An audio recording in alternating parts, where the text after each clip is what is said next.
அது பார்த்தீங்கன்னா பல இடத்துல சொல்லியிருக்கிறாங்க. ஒரு ஒரு மலையின் மீது ஒரு தீபத்தை ஏன் ஏற்றுறோம்னா அதை பார்த்து வீட்டில் நம்ம ஏற்றுவோம். இந்த மலையின் உச்சியில் தீபம் ஏற்றுவதற்கான காரணம் என்னங்க? மலை வந்து பெரும்பாலும் அந்த பகுதியினுடைய ஒரு உயர்ந்த நிலையில் இருக்கும். எல்லோரும் அதை பார்க்கலாம், சுற்றி இருக்கக்கூடிய கிராமத்தில் பார்க்கலாம்.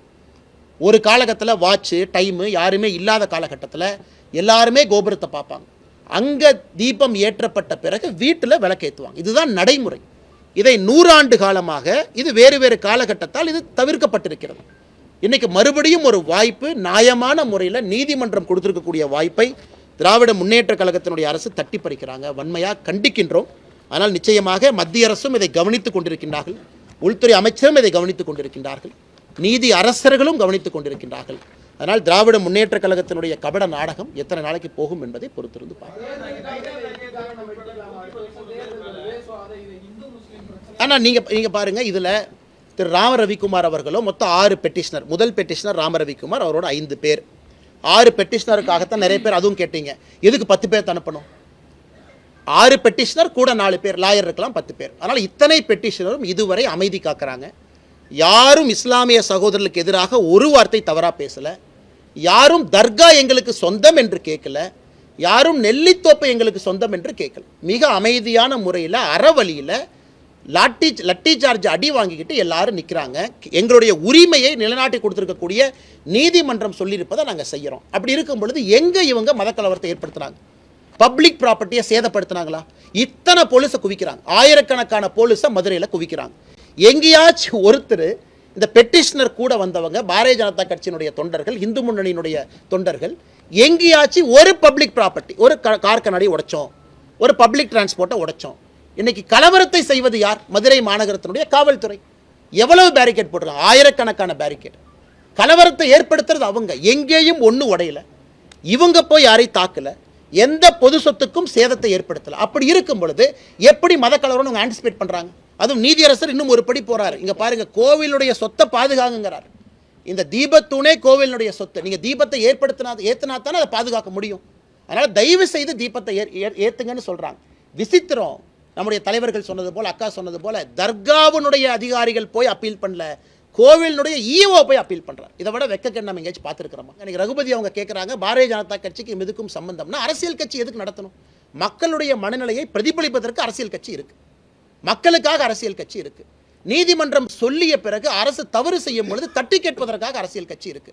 அரசியல் கட்சியினுடைய அடிப்படை கடமை இது. அதனால தான் திரும்ப சகோதரர் கேட்குறேன், நீங்கள் ரகுபதி அண்ணங்கிட்ட கேட்கணும், யாராவது பாரதிய ஜனதா கட்சியினுடைய தொண்டனோ தலைவனோ பொது சொத்துக்கு சேதத்தை ஏற்படுத்தினோமா அப்படின்னா அவர் கேட்குற கேள்வி கரெக்ட். எங்கேயாவது நாங்கள் மதக்கலவரத்தை ஏற்படுத்தினோமா? எங்கேயுமே கிடையாது. மக்களுடைய மனநிலையை பிரதிபலித்து, இந்துக்களுடைய உணர்வை பிரதிபலித்து பாரதிய ஜனதா கட்சி களத்தில் பெட்டிஷனருக்காக மக்களுக்காக போராடி கொண்டிருக்கின்றோம். அதே நேரத்தில் இந்த தீர்ப்பில் தெரியாது சொல்கிறாங்க, பர்சன் ஆஃப் இன்ட்ரெஸ்ட். பெட்டிஷனர் மட்டும் பர்சன் ஆஃப் இன்ட்ரெஸ்ட் இல்லைங்க. ஹிந்து மதத்தை நம்பக்கூடிய எல்லோருமே பர்சன் ஆஃப் இன்ட்ரெஸ்ட் தான். ராம ரவிக்குமார் மட்டுமா? இல்லை. ராம ரவிக்குமார் சொல்கிறத நான் நம்புகிறேன் அப்படின்னா நானும் பர்சன் ஆஃப் இன்ட்ரெஸ்ட்.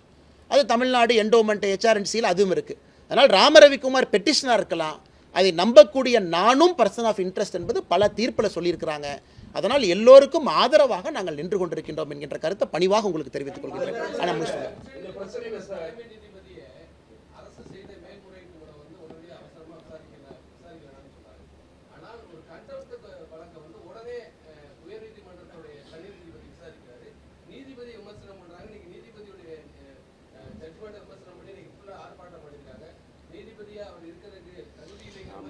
இன்னைக்கு நீதியரசர் அவர்கள் இன்று காலையில்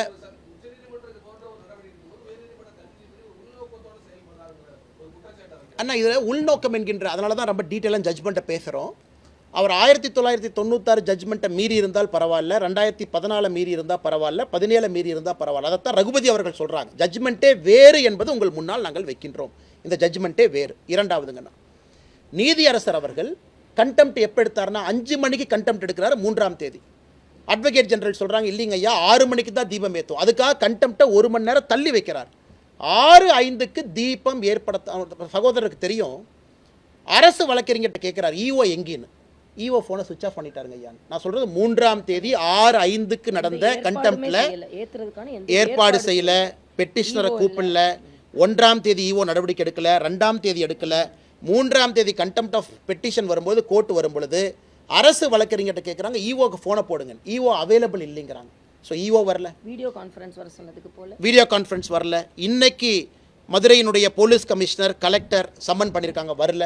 இன்னைக்கும் நீதியரசர் சொல்லியிருக்கிறாங்க, ஜாதிகளை உள்ளழுக்கிறீங்க, தவறாக பேசுகிறீங்க, பொய்ய சொல்கிறீங்க, எங்களுடைய பொறுமைக்கும் எல்லை இருக்குது, பொறுமையாக பார்த்துக்கிட்டு இருக்கோம், செவ்வாய்க்கிழமை அன்னைக்கு தள்ளி வச்சுருக்கோம். எங்களை பொறுத்தவரை நீதியரசர் அவர் வரம்புக்குள்ளே நடந்திருக்கிறாரு.